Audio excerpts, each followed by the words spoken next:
So we've all heard the news, and I'm a little late to the party, but there's two frames of thought to this. One, I want to say thank you to Eddie Howe for everything he's done for this football club. Pay homage to the man. Well done. Everything you've given us in 4 years. A trophy. Some of the greatest experiences of my lifetime. And then two, the frustration that I feel from having to sit through last season and where I felt at the end of last season. Newcastle at the end of Summit Meeting should have let Eddie Howe go. And more so, Eddie Howe at the end of last season, if he felt like the players weren't with him and he felt like he couldn't commit to this cause and rebuild over this summer, I think he should have held his hands up then and said, now's the time, let's part ways, let's make this a mutual termination, and left them. Because actually what he's done has kind of left us in a position where we're closing in on the season. We've had two terrible pre-season games. We've lost two of our biggest stars from the team and look to be set to lose the third, Bruno. And actually, what it will do is leave it as a really difficult job for whichever manager comes in next to try and turn this tide. And I think this is where the links and the reports are coming from for Matias Jaissle. I think the reason we're targeting this manager, one, is like I previously said, and I'm going to call it out as I did say it, Ross Wilson, in my opinion, the signings he's made this summer was a succession plan for life after Eddie Howe. You heard it here first. But realistically, I do think there was a succession plan started by Newcastle after last summer's window, and the way the money was spent left us in a position, but there was no option but to plan for life after Eddie. If you're new around here, I'm Adam. This is Two for Joy. Make sure you get down there, like, hype, subscribe, do all the good things. But today, we're not going to be down about Eddie going. We're going to look to the future, which is what I think Newcastle are doing. We're going to talk about the number one linked candidate for the club, Matias Jaissle, what he can offer us, who he is, what his background is, the players he's managed, what he's achieved. So let's get into it.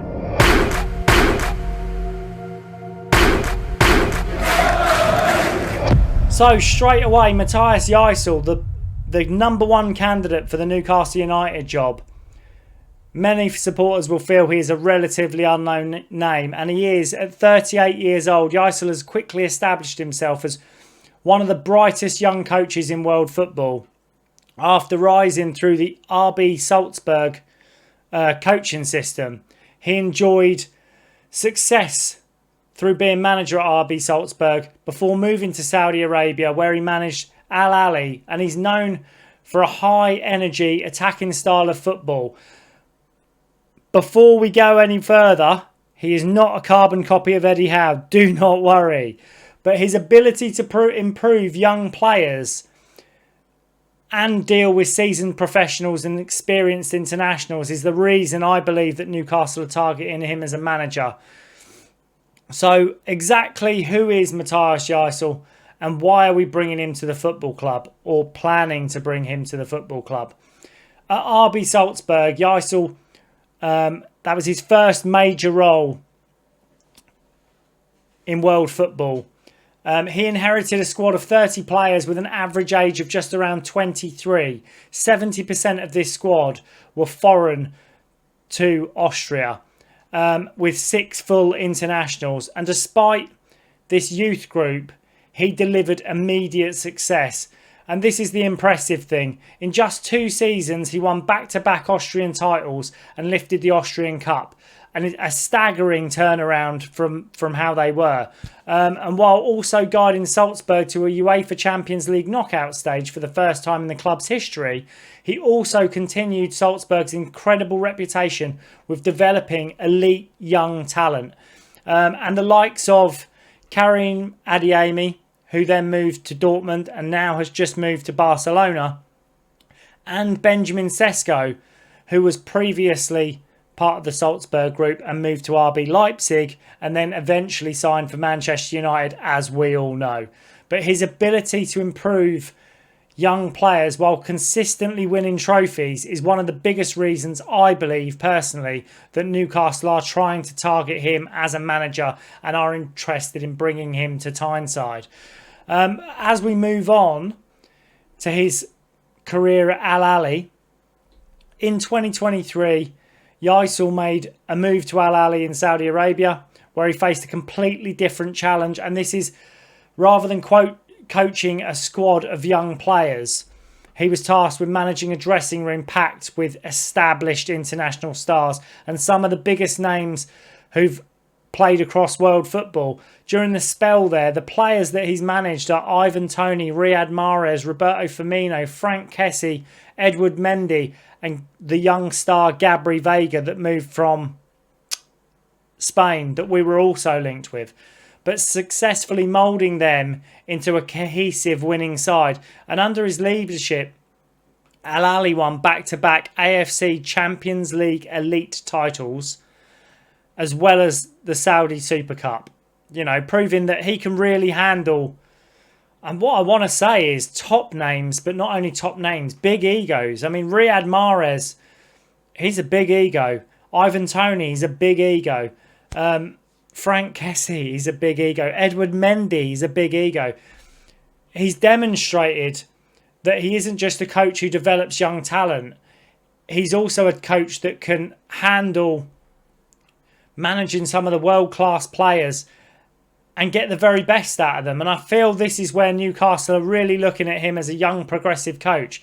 I do believe that he may well have been brought to Al Ahly for this exact reason. This may be a situation where he's been brought in the same way that Rafinha was brought to Strasbourg for Chelsea. And we hope it doesn't play out in the same way that Rafinha was at Chelsea. But the tactical style is what really excites me with him.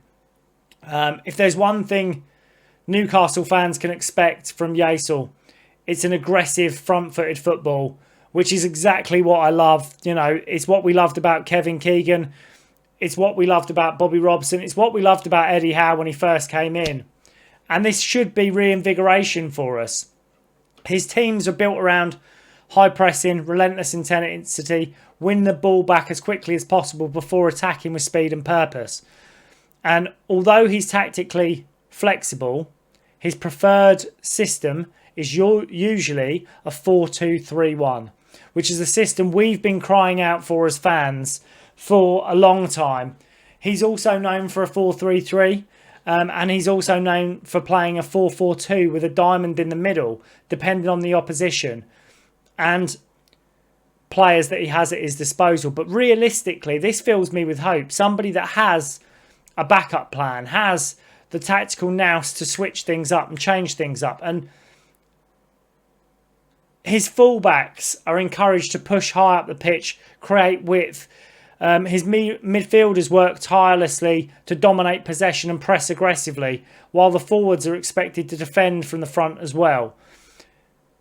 Rather than the slow, patient possession, he is very much a very quick, vertical football, rapid transition, constant movement manager. But he has managed players with a very high technical ceiling. And this is one of the things that excites me about him, is the fact that the style is not only energetic and entertaining, physically demanding, which is what I want to see. I want to see players give effort. But it's one that shares many similarities with the best football we've seen at Newcastle and supporters have enjoyed over the years. But also with players with high technical ceilings and with the tactical nous to be able to retain possession and control games when he needs to, placing a greater emphasis on structured possession, dominant football, which is where I really feel we lacked under Eddie Howe. So if he is the guy to come in, and realistically, if he's what I believe he can be, I mean, some of the players that the RB Salzburg team have developed over the years is, you know, some unreal talents. At just 38 years old, he's bright, he's forward-thinking, He's developing himself as a manager, and we're at a stage where we're going to bring together a very young team, and we're going to be developmental as well. And I feel this is it's an undoubted challenge for anyone to come into this club in the situation it's been left in. Sorry. It's an undoubted challenge for anyone to come into this club with the situation it's been left in as we stand currently. But Newcastle appointing a manager with a clearer footballing identity might give us a track record for success.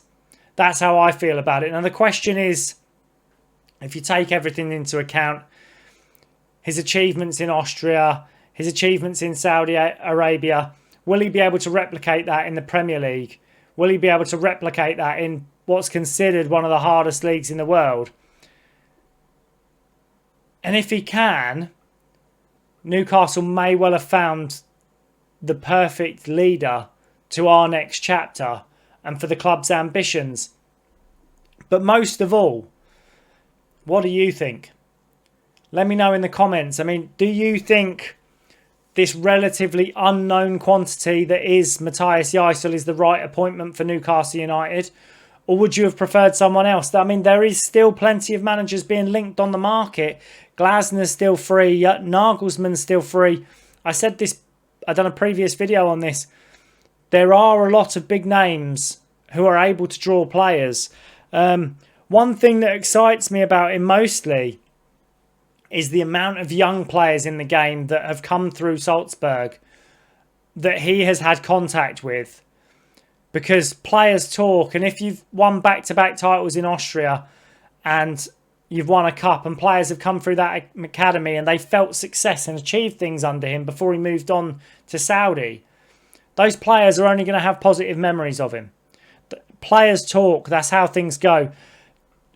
It's whether we feel Matias Jaissle is a big enough name to bring the big enough draw, or is a good enough coach to be able to mould this club into something different for the future. And it's not going to happen instantly.